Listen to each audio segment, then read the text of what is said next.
Alright guys, it's all done.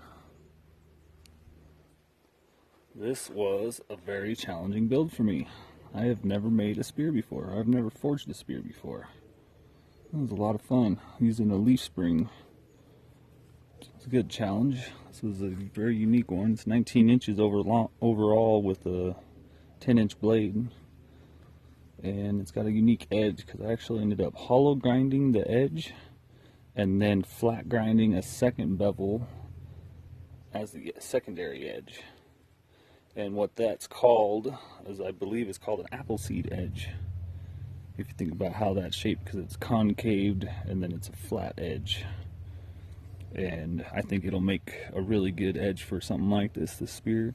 Unfortunately, I do not have a handle for it right now to turn it into a full-blown spear, but this is designed to be a boar spear is what I had in mind. And I think it turned out pretty damn good for my very first try at forging a spear. Well, I hope you guys enjoyed watching this video. If you could, go check out my website. A link should pop up right here. Let me know what you think about the article, maybe a few other ones if you would. Please like and subscribe, and have a good night. Bye.